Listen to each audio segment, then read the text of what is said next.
Today we have my friend Camron Sayyah on the show again. If you are an OG of this podcast, then you probably remember the first time he was on here. We deep dived into just really how to really lead people in a different way, right? In a way that is more influential. And this time we are here to have a completely different conversation. I'm so excited.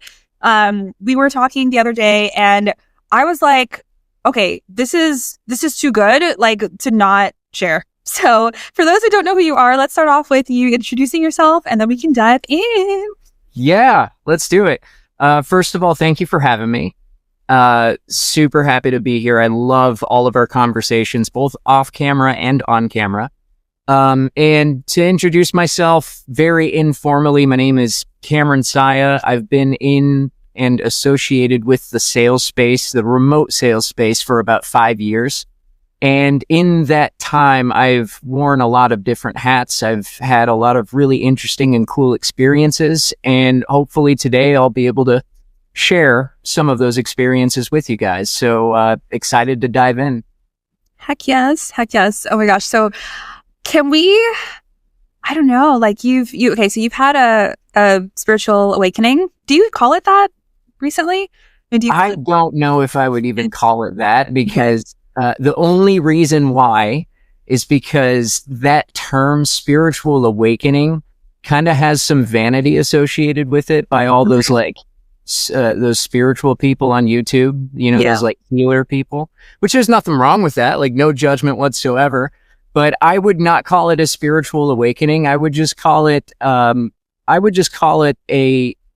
an opportunity, a recent opportunity to take a peek behind the veil. So that's what I would call it. It sounds a little cooler too. I just came up with that, so I'm a little proud of myself. Opportunity to take a peek behind the veil. Okay. So first, I'm sure people are going to be wondering, how were you able to take this peek? What was the vehicle? What was used? So can you share? Mushrooms. Okay, there you go. Psychedelic. Yeah. And I love that it's like more and more like common. It's not like you're not this like crazy person anymore. I feel like if this was like 50 years ago, people would be like, put him away, but, okay. So when you, were tripping, let's call it what it is. What did you see? To be completely truthful with you, I don't remember most of what I saw. I remember little bits and pieces, but 90% of it, I don't remember. And that's okay with me. And here's why. I think, or at least my interpretation of the experience is that when you are under the influence of psychedelics, whether it's, mushrooms or LSD or even DMT, I think what you're experiencing is beyond our caveman language and what our human words are able to describe. And I think the mistake that I think a lot of people make is that they have a trip, or some people call it a journey, or whatever you want to call it. They have this experience, they come back from it, and then they immediately have this knee-jerk reaction to go and tell their friends what it's all about. Let me describe exactly what I saw and what I experienced, and the faces and the creatures and the entities and the fractals and the geometry I saw. I think that's a mistake, because when you're using words, which is a very primitive way of communication, if you think about it, words, using language is a very outdated, archaic way of communicating, at least in my mind. When you're using that mode of communication to describe something that cannot be contained in words and that cannot be described, it's not meant to be described, I think you are lessening the impact of the experience, and you're essentially just watering it down. And so the way I like to see it, and the rule of thumb that I keep in mind with experiences like this, is just remember the Beatles and let it be. With that being said, one thing that I do remember experiencing, now I won't even try to begin to describe what I saw, because that's, even the little bits and pieces that I remember are just way beyond my ability to describe it with words. But what I experienced and what I walked away with was a profound sense of connectedness. And so what does that mean? That means that even now, as the experience kind of wore off and I'm, back in what we call reality, even right now, I have this fundamental understanding and this fundamental knowing that what we perceive as you and me, the concept of you and me, being these separate individual people, that is 100% an illusion. There is no such thing as separation. Every human that has ever lived, every human that is living, and every human that will live is all connected. We are all one, and we're just temporarily wearing these little human costumes and pretending to be different. We're pretending to be separate. We're pretending that what we see is all there is. And I think the experience that I had and walking away from that experience gave me the opportunity to understand that what we call reality, what we call you and me being separate, is 100% made up. It's an illusion. Everything's connected. Everything is one. And this is going to sound so cliche and it's going to sound so cheesy, but love really is the glue that holds everything together. It sounds like you experienced maybe the truth of what existing with other humans in this world actually is, as opposed to this illusion that we've believed or created. What does it look like to actually integrate this understanding now that you are back in reality and you kind of, once after an experience like that, you can go back into your familiar spaces and familiar, people and experiences. So how have you integrated this? Couple ways. That's an awesome question. So a couple of ways I've integrated is, number one, I think the biggest thing for me is a profound sense of forgiveness, not just towards other people. I think a lot of times we hold on to resentments towards others, and all that does is just drain our energy, and it hurts us more than it hurts them. So forgiveness towards others, but I think the more important part of that is forgiveness towards ourselves. I think as human beings, we come with certain bugs and flaws and glitches in our operating system. And one of those glitches is we have this tendency to be really hard on ourselves. We have this tendency to hold on to a lot of guilt and a lot of shame over mistakes and regrets and decisions we made and decisions we didn't make and relationships, and the list goes on and on. But I think there's nothing wrong with having guilt and shame. There's nothing wrong with having a regret. There's nothing wrong with feeling those emotions. What I think is wrong is holding on to those emotions and continuously punishing yourself for them. And so I think the first and foremost thing that I learned coming out of this experience and integrating it in my day-to-day life is just giving myself a permission slip to not have to hold on to those things anymore, and to just let go of those things. And to give myself that permission and that confirmation that you really don't have to buy into those emotions. You can experience them, but you don't have to become them.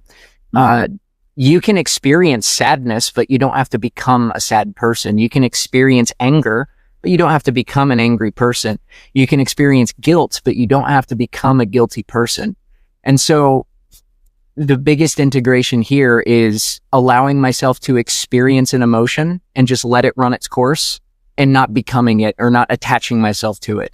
So that was the first thing. The second thing is a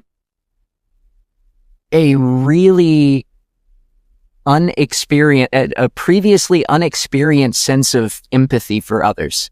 So I always knew, and I always behaved in a way where I was empathetic, or I at least was tricking myself into thinking that I was empathetic.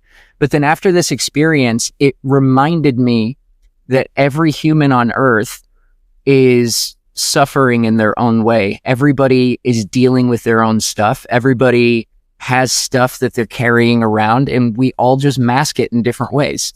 We all cover it up differently. And instead of trying to fix people or change people, I let go of all that stuff, and I just decided to have an unconditional level of empathy towards others.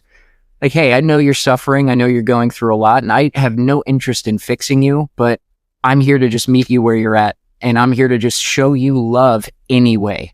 I'm here to show you love despite XYZ, despite anything that I may have justified as a reason to be angry or resentful towards you in the past. I can choose empathy and love every single time without exception.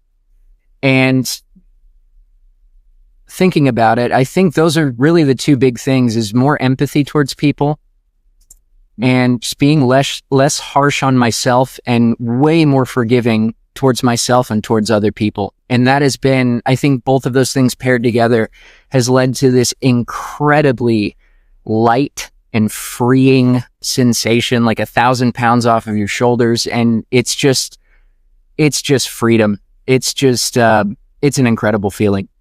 So I think that would be, those would be the two big things that I've integrated and am still integrating. And again, I want to say one thing. As I'm saying all this, it's kind of, I'm coming off, or I'm hearing myself speak, and I'm like, I'm speaking as if I have everything figured out, and I don't. I don't have anything figured out. I don't know everything. What I experienced as truth with a capital T was a fragment of it, not truth as a whole. And so I am a human just like anybody else. I have flaws. I have my own insecurities, and I'm still working through them just like everyone. I'm not greater than or lesser than anyone. But these are just a couple of things that these are a couple of shifts that I've decided to make that have made life a little bit more easy for me. So for whatever that's worth. Heck yeah. That's a huge shift. So I appreciate you like making it clear that this doesn't mean you're all knowing now, like no one will ever be, but it is still a big step that a lot of people will go their entire life without taking. Mm-hmm. Oh yeah. Do you consider this shadow work?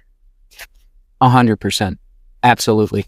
Shadow work is just another name for facing parts of you that you've unconsciously or consciously been trying to bottle down. And so it could take on many different shapes and sizes. It could be guilt, shame, regret, fear, depression, anger, grief, apathy, you name it. Takes a lot of different forms. But whatever it is that you've been unconsciously or consciously pushing down beneath the surface or trying to escape through other means, drugs, alcohol, that kind of stuff.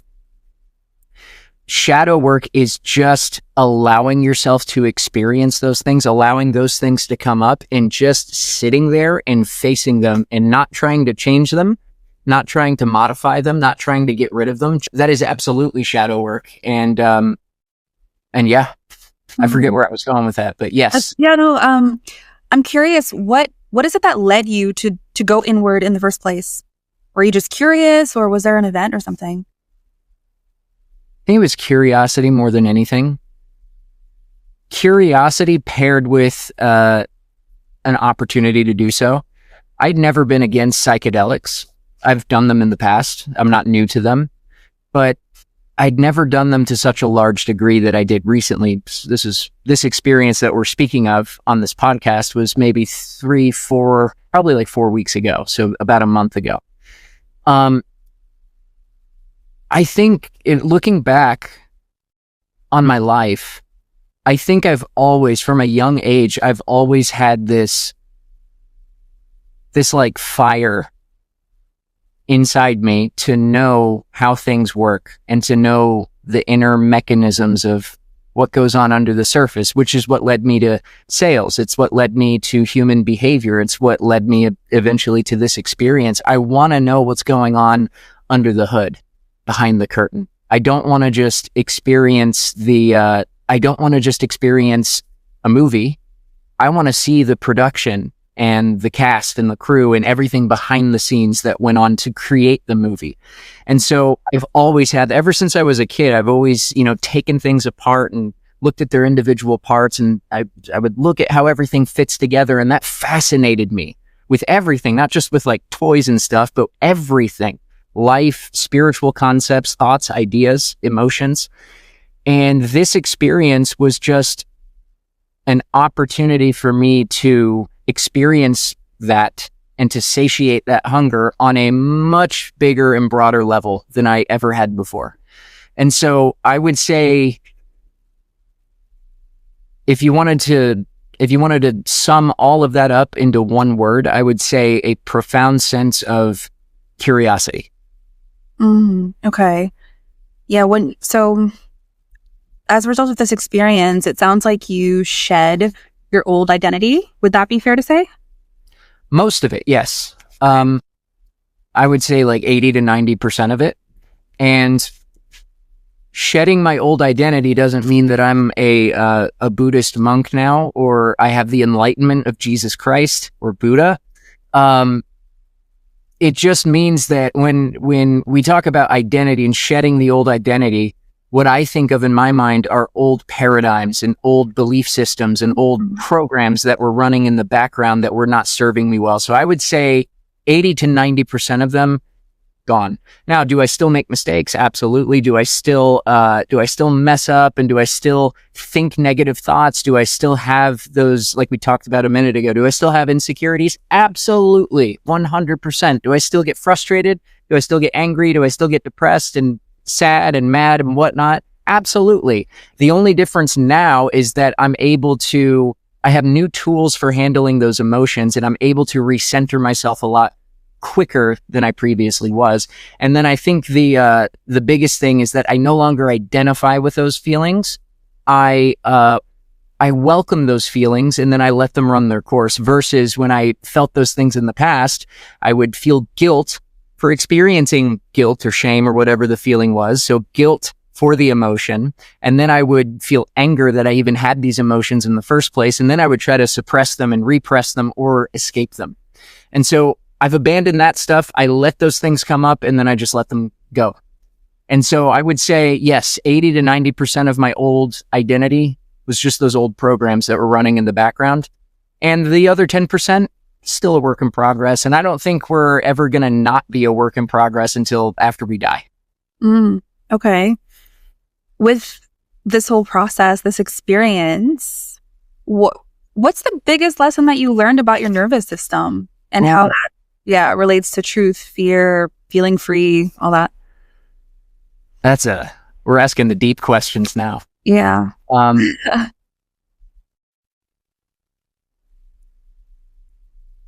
What you hold in your nervous system is what you experience in your life. If you want to like summarize it, in the too long don't read version of it is whatever is in your nervous system is what you directly experience in your life. As within, so without, as above, so below. So what you hold inside, you see reflected outside. So, for example, if my nervous system is conditioned to respond out of fear, if I'm a fearful person and I hold fear in my nervous system, then what I experience are situations, people, and circumstances that give me a reason to be fearful. I see everything as a threat. I see everything as a reason to be scared. I see everything as scarce and limited. And so everything I see, everything I experience is just a direct reflection of what I'm holding in my nervous system. If, on the other hand, if my nervous system is conditioned for gratitude, if I'm thankful for everything, if I hold gratitude and appreciation and abundance for everything I have, everyone in my life, everything I experience, past, present, and future, then everything that I directly experience in my life, every person that I come across is just another reason for me to feel thankful. It's just another reason for me to feel appreciation. That same circumstance that gives me a reason to feel appreciation to another person, that identical circumstance to another person who has fear in their nervous system, they may see it as a reason to feel fear. So what does that tell us? That what we see, the thing that we see, is not reality. It's just a reflection of our inner reality. What reality actually is what's inside. What's outside is what we project. It's what we create. So if you've studied NLP, which I know a lot of salespeople have, you'll hear the phrase, the map is not the territory. And that's what that means to me. What I see is not reality. It's just a mirror of the actual reality with a capital R that I hold within me. So yeah, that's That's just the way I see it. Yeah, that's a hard pill for a lot of people to swallow. I know it was a hard one for me to swallow when I first experienced that to be the truth, the fact that I was projecting everything that was going on internally.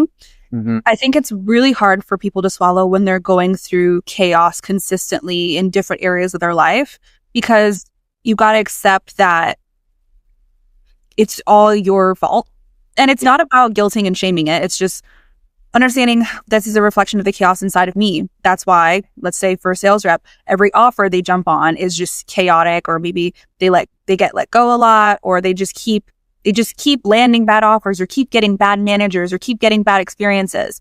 It's like they're waiting for a good offer to come and save them when they need to save themselves so that they can actually attract good people, good opportunities, right? Oh, yeah. Oh, my goodness. Yeah. I experienced a version of this in my personal life. It wasn't like in career, but it was that I realized that everything was not in fact fine. When I had a psychedelic experience, I noticed that a word I always said was, "Oh, it's fine. It's fine. It's fine." It's like, it's not ideal, but it's fine. It's fine. You know, my relationship with my parents it's fine. Like, it's way better than it was before. It's fine. And it's like, that's not good. Like, that's really below normal. It's below average. It's like not good. And having that realization that I was just saying it was all fine so that I wouldn't have to get more uncomfortable than I already have been was like huge. Yeah. And so, what would you say to someone who is afraid to go inward because they know they're carrying all this pain, but they avoid it because they don't trust that they can actually hold it? That's a wonderful question. And my answer to that is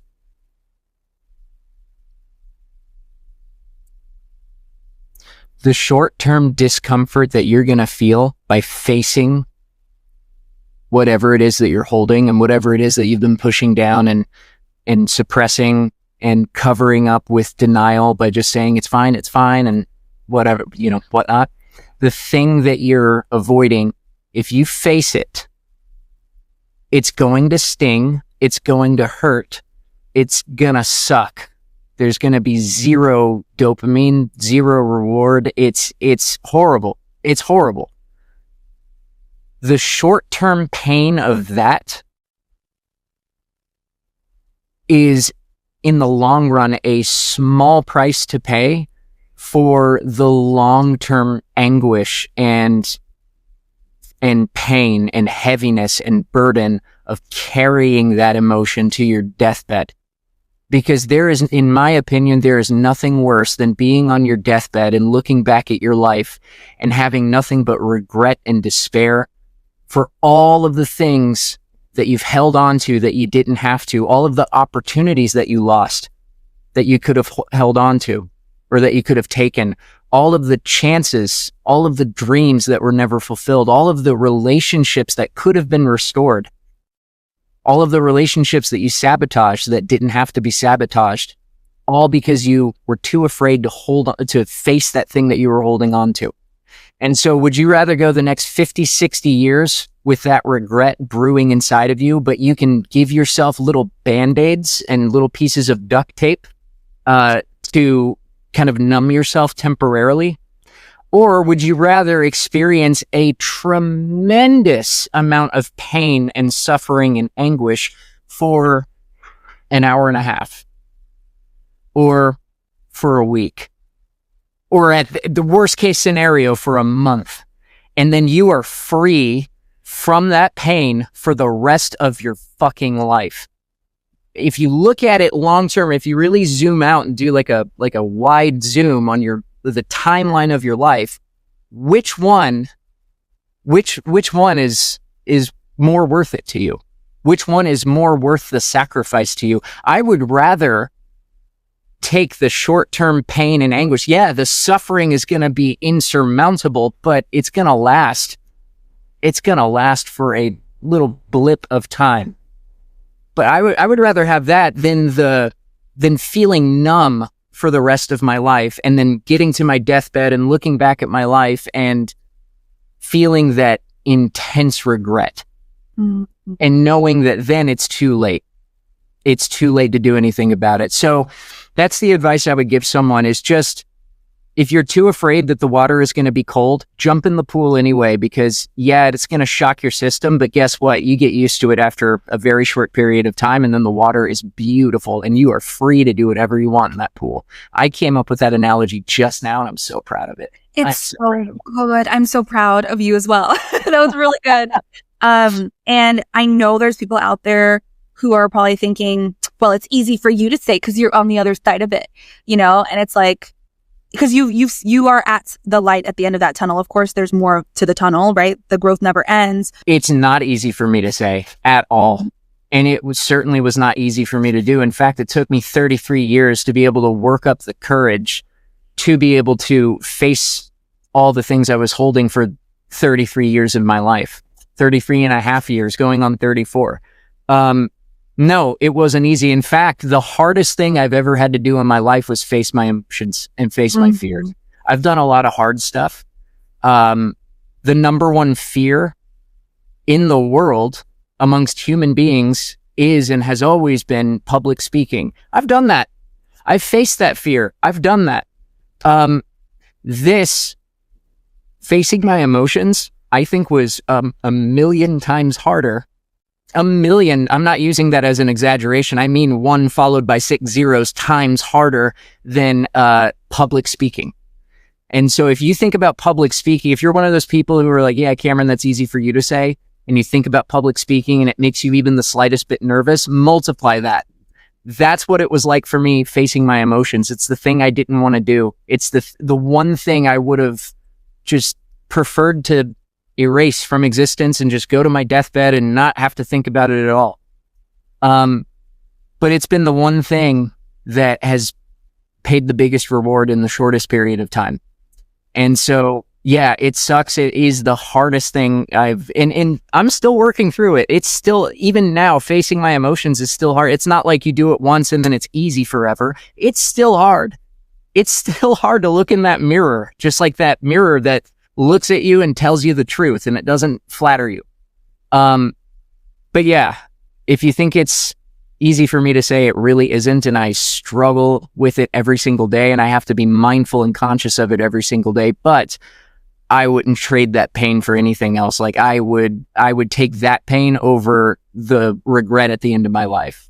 It's a blessing for people to be able to listen to the experiences and the lessons of people who have gone through the pain and who are on the other side of it, because it makes it less scary. Imagine the first person who like did psychedelics, like they're like, they probably thought they were going to die because they're like, they've never heard anyone describe the experience. But anyway, what I wanted to say was like, what you said about that regret when you're on your deathbed, that's the thing. You are freeing yourself, your future self, from that regret by doing the hard thing now. Yeah. And you could apply that toward any hard thing, really. And something came to me when you were speaking. So kind of bringing it full circle to the fact that what's going on internally is reflected in our external world, that being a hard pill to swallow. I'm finally able to put words to kind of full circle what I started saying about my relationship like with my parents. What I realized is it was so hard for me to face that the truth that my parents and I and me, we deserve more than just fine. Yeah. It was so hard for me to swallow that pill because I had to own the fact that I didn't want to get uncomfortable and shake the apple cart. I think that's the saying, shake the apple cart by having tough conversations with my parents, because I didn't trust that they would be able to hold the discomfort. And that's a reflection of my lack of trust in myself to hold that with them. Wow. That's huge. Yeah. That, and that probably shows up in other areas too, or it probably did show up in a lot of other areas of life too. Oh, for sure. Cause like, I can always bring it back to sales. Like, in sales, I struggled, when I was what I call a mouse and literally panicking on every call. It was because I struggled to hold the discomfort of possibly being rejected, possibly ruffling the prospect's feathers. Yeah. And that was because I didn't trust myself to hold that discomfort. I felt like I was going to explode or cry or something. So I didn't even dare challenge prospects. And I was able to overcome that in sales. But then I did not make the connection in my relationship with my parents. They've always been the exception, because I've done a lot of personal growth and a lot of growth that was reflected in my career. But when it came to my parents, they were always the exception. So whenever somebody would call out like, well, doesn't that apply with them? I'm like, no, it's different because it's my parents. Yeah. But the reality is it's not. It's all the same. It's all connected. With this new level of awareness that everything is connected, what's the next move for you? It's allowing my relationship with my parents to evolve, which means having uncomfortable conversations that I thought I could go the rest of my life without, which I still could, but then it would just be fine. And we all deserve way more than fine. And it's trusting them to be able to hold it, and starts with trusting myself to hold that discomfort. Yeah, that's huge. And what feelings come up when you think about that? All the fear. Yeah. Because I never want them to be upset. I have this weird like protectiveness like over them, and so that stems to like emotionally as well. Like I never want them to experience any discomfort. Where does that come from? That sense of protectiveness. Where do you think it stems from? Cameron, who's interviewing who? I thought we were just having a conversation here. No, we are. And that's just me like deflecting, so I don't have to go there, but I will. We don't have to go there if you don't want to. No, it's perfectly fine. It's not a big deal. I'm more open now, I'll say that, than I've ever been. But it comes from, that's the role that I gave myself when I was a kid, was like, I am their protector. And like no one asked for that. Like nobody asked for that. I just took that on because somewhere as a kid, I learned that I need to have a role so that I could be loved. I had to have a role. So that was it. Isn't it funny how like these roles that we give ourselves and these behaviors and identities that we adopt, and a lot of times from our childhood, isn't it funny how a lot of these things, if you really peel back all the layers and you get down to the bottom of it, all these different things, no matter what it is, it all goes back to safety. Yep. And feeling loved. Yeah. That's really all, like even the asshole that you can't stand, that egotistical douchebag who's always posturing and pounding his chest. If you really trace it back, it's just a little boy who wanted to feel loved. Mm-hmm. And that just turned into an adaptation of certain behaviors in order to feel like he could get that sense of love from other people by doing those behaviors. And that applies to everything. All adult behavior can be traced back to childhood, a childhood need for safety and love. I just thought that was interesting. I was just thinking out loud. Yeah. All of our actions, even everyday life, it ties back to being loved or wanted or accepted. I wanted to take a brief break from this amazing conversation. I hope you're enjoying it as much as I am. First thing I wanted to talk about is, did you know that 60% of you who listen to the podcast on YouTube are not subscribed? So first of all, thank you so much for listening and watching. And if you could hit the subscribe button, that would mean the world to me. Secondly, if you're an entrepreneur, high-ticket sales rep, or you're just getting into the high-ticket sales space, I want to encourage you to join my free school community. This is where you can get access to my sales training for free. And this is where you can also have the opportunity to ask me questions on the live coaching calls I run every week. If you want to learn how to make sales fun and close more deals so you can make life-changing income this year, the link to join for free is in the description. And I wish people would keep that top of mind more, because the world would be a more conscious world if we did. Yeah. Why do you think people don't keep that at the top of their mind?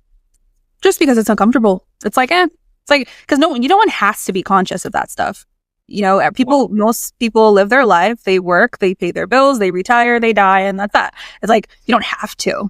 It really is, it's a different level of responsibility walking through this world and dealing with your traumas and dealing with all the things. It's the same thing like when, if you're selling like some sort of business opportunity, right? It's like nobody has to start a Shopify store. Nobody has to get into sales. Like nobody is just wanting to do it so that's why I think. But I'm curious, what was the first time, if you can remember? I don't know if this is something that you've always known or if it was this psychedelic experience that showed you that. When was the first time you realized that you were living out of alignment with your truth? Ooh.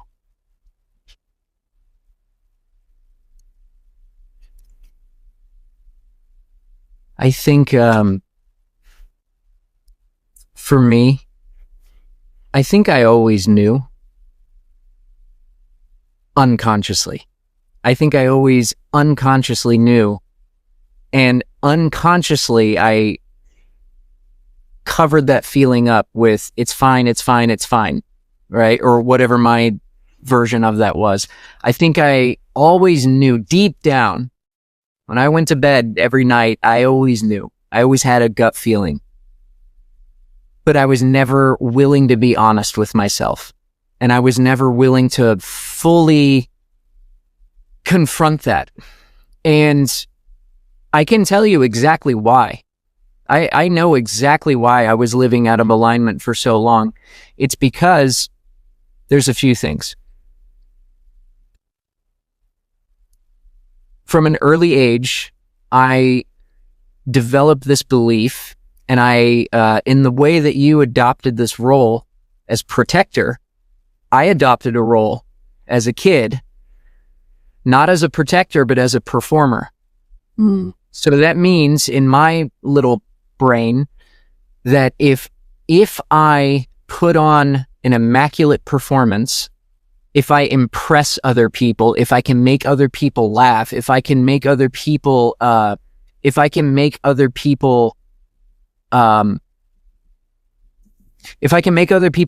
and impress them, then people will show me love. Then I will feel loved. So I equated performance with love. Love for me was something I had to earn. It wasn't unconditional. Love was very conditional. If I performed and checked off certain criteria and checked off certain boxes, then I was shown love. And that's not a bad thing. It's just, sometimes people don't know any better, and that's okay. And for me, I didn't know any better, and I thought that that's just how it was. That's just the way it was. And so what that turned into was, as I grew up, as I became an adult, that turned into me being this chameleon, for lack of a better word. In social situations, I would shapeshift depending on what I felt like people needed me to be in that situation. So if I'm out with friends and we're at a bar, I would morph into one version of me, the version of me that would behave in a certain way to be the most likable in that given context. And then if I were, at a family get together and we have some family and guests over for like a holiday or something, I would turn into a completely different version of me. I would turn into the entertainer. I would pick up a guitar and play. I would pick up a deck of cards and do magic tricks. I would, be this immaculate performer and get people to really be impressed with me and like me and trick people into thinking that I was charismatic and cool. And then when I'm alone in my house with my wife and it's just her and I, then I'm a different person. Then I am a people pleaser. I am the person who just wants to make my wife happy and not ruffle any feathers and not make her angry and not make her disapproving and disappointing of me. Disappointed in me. I'm not a grammar person. You know what I mean? I'm not either. So I think I always knew, because I was always a performer. I was always a person who had to perform in order to feel like I felt like I always needed to perform in order to receive love. Because I was that person, I always knew that I was acting out of accordance and out of alignment with who I really was. And it wasn't until very recently when I had that psychedelic experience, and even now, in the days since that experience, I really sat down and started facing a lot of these things, a lot of these illusions that I was clinging on to, that I was calling identity. I was calling personality, when these are just survival mechanisms. All these behaviors, these performative behaviors are just a way for me to feel safe. So it's just a way for me to avoid the fear of disapproval and disappointment. Yeah, it was my way of receiving love, but the other side of it, it was my way of running away from disapproval. If I don't perform, then people will disapprove of me. If I don't meet certain criteria, then I won't be loved. And so, like we said, it all goes back to being loved and feeling safe. Yeah. And performance was my safety, and it was also my mechanism to receive love. And until I was able to face that,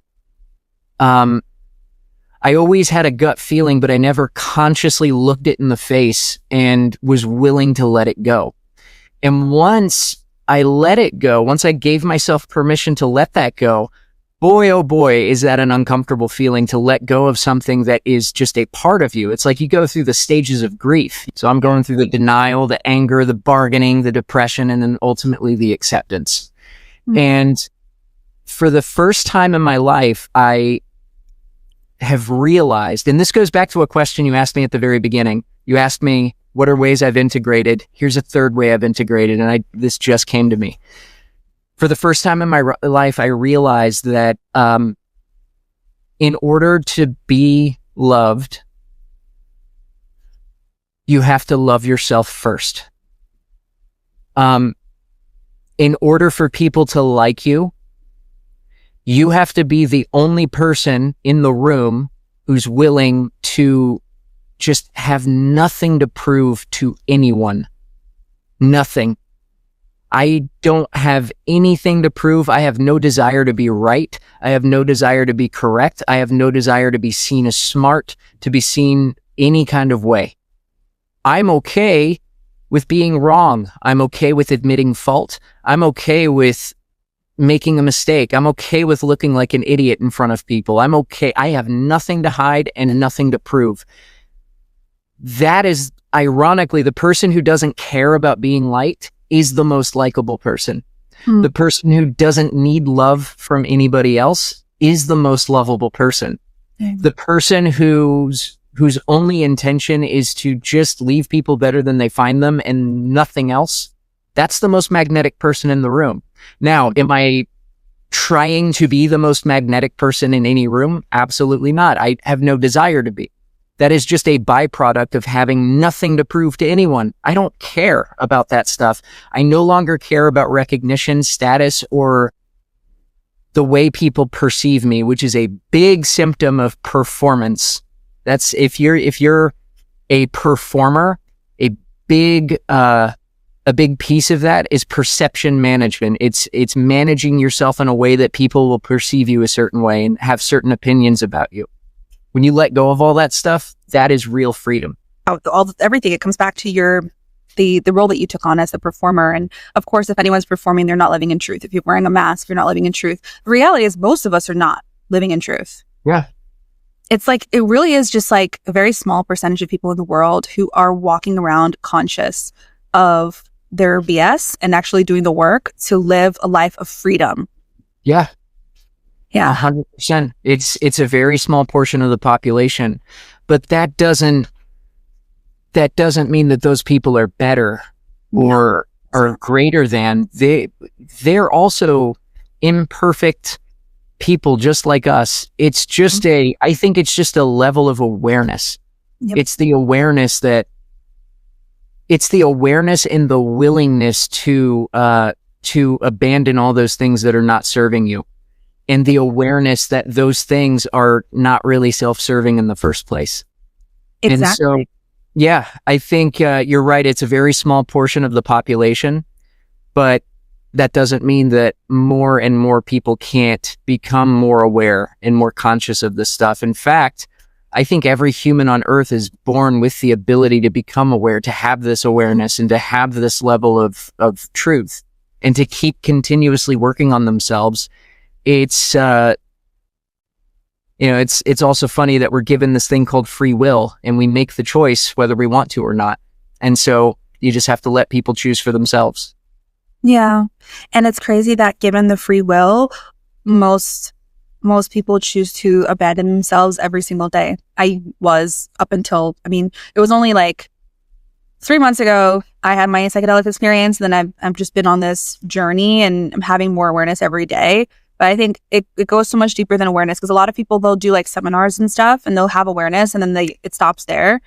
So I just want everyone to know it's like awareness is only the first step. The next step is the integration and then doing that consistently. 100%. Yeah. I want to ask you some rapid fire questions. Yeah. So do you have a set of non-negotiables for yourself now? It's funny you ask that, because I am a lot less rigid than I used to be. Beforehand, around the time we did our first podcast episode together, I would have given you like 100 different things that I had to do every single day in a specific order. And a lot of that stuff, those are just arbitrary rules that I created for myself in order to give myself a little dopamine hit that I was being productive, or whatever my definition of productive was. Now, my non-negotiables are every single day, practice gratitude, mindfulness, awareness, and give love to everything that you do, including all the thoughts you think. Love your thoughts and they will love you back. Love everyone and they'll love you back. Love your possessions and they'll love you back. Treat everything with love. Forgive people who have done you wrong. And don't run away from yourself. Look yourself in the mirror, not the physical mirror in your bathroom, but look in this mirror every single day. Those are my main ones. I've learned very recently to kind of let go of expectations in between those things and just kind of let life, take you for a ride. Set intentions, set goals. Don't just, abandon all your possessions and go live in the woods for the rest of your life. That's not what I'm saying. Don't do that. Have intentions. Be intentional with everything you do. Set goals, but then also don't attach yourself too much to certain things. Don't attach yourself too much to routines and rigidness. Give yourself flexibility. Give yourself freedom. An example of this, for the longest time, one of my non-negotiables was every single day without exception, my first meal is at 2:00 and then my last meal is at 7:00. And I will not break that window, because that's what I got to do, because that's what some coach told me my body type responds best to. Well, you know what? Today, I still follow that loosely. Today, for example, instead of eating at 2:00, at 11:00, I was really hungry, so I ate. And I didn't feel guilty about it. I just ate. I listened to my body. My body told me it was hungry, and so I just ate. If it's 7:00 and I'm not hungry, I won't eat. If I'm hungry later at like 8 or 8:30, I'll just eat. And so I've, in the past, where I would give myself a lot of guilt and shame around, oh my God, you broke your routine. Now it's useless. Now you have to go eat a whole bag of chips because the whole thing is down the drain.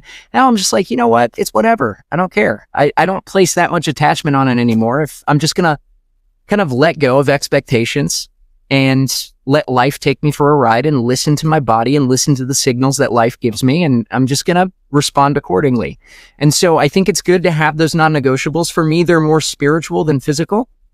But then also just kind of let the cards fall where they may. And so I think balancing those two things, non-negotiables, with just the free flowingness of living life and enjoying life and having a sense of adventure with life and letting life kind of take you on an adventure.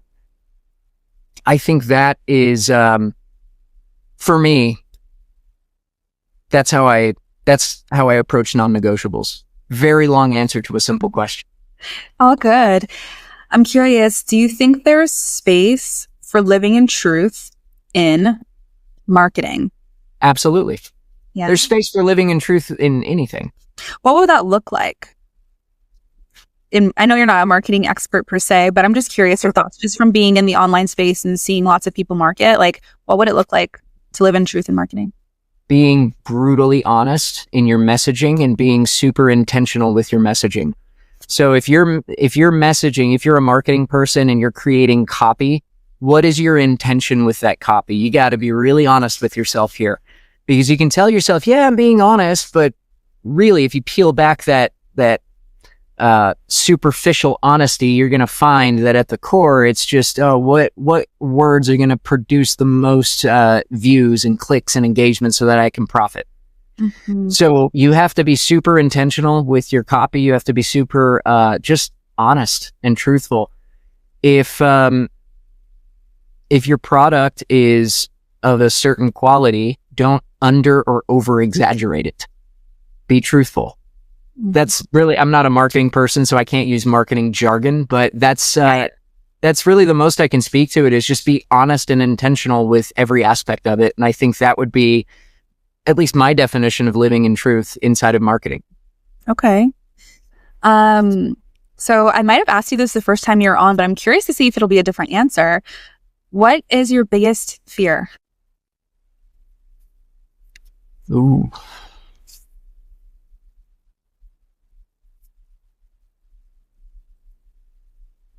My biggest fear right now, living a life without love, or living a life without loving to my fullest capacity. Well, do you feel like you are loving to your fullest capacity right now? I feel like I am right now, but I also feel like there's room for more. Wow. Yeah. That is beautiful, because you're a married man. So I know it's like, I think a lot of people, I'll speak for myself, think that once you're married, like, of course, like when you have a kid, there's like, you expand more in love and all that, but it's like, this is it? This is all the love a human can hold until you have a kid. But, so that's cool to hear you say that. No, I think love is not limited. It's not finite. It is infinite and constantly unfolding. And so just because you get married, that's not where love, which transcends everything, that's not where love ends. It doesn't end when you say your vows and you go on a cool honeymoon. That's where it begins, in my opinion. And love also is not confined to just marriage. It's everything. It's the love I pour into my work. It's the love I pour into my surroundings. It's the love I pour into my friendships, my interactions with strangers. It's the love I pour into learning a new skill. It's the love I pour into fitness and going to the gym and taking care of my body. It's love for everything that I experience, and not just the romantic kind of love. It's just love with the capital L. It's just love. And so I think living my life while infusing as much of that love into everything I do as possible, that's the goal. And so I think the biggest fear behind that goal is living a life knowing that I could have loved more. Mm-hmm. And I had an opportunity to love more, but I didn't for whatever reason. New fear unlocked for me, so thanks. like my biggest fear is sharks. But now it's dying knowing that I could have loved more and I didn't. So that's going to keep me up tonight. I'm also afraid of sharks too. Have you seen, real quick before the next question, there's this video game. I saw this thing on YouTube. I watch these guys like who play video games, like they stream playing video games. And I saw this game. I don't know what it's called, but you are in you're in this room. It's like a public pool and you're just by yourself. And the whole object of the game is to swim 10 laps in a pool that has a shark in it. So it's a pool. It's like a gymnasium with a pool. And there's a freaking hammerhead shark circling the pool, and you have to dive in and swim 10 laps. But the crazy part, the twist, the plot twist is every lap unlocks something else. So like you'll swim the first lap, you'll get out of the pool, and then when you look back, the lights are off in the pool for the second lap.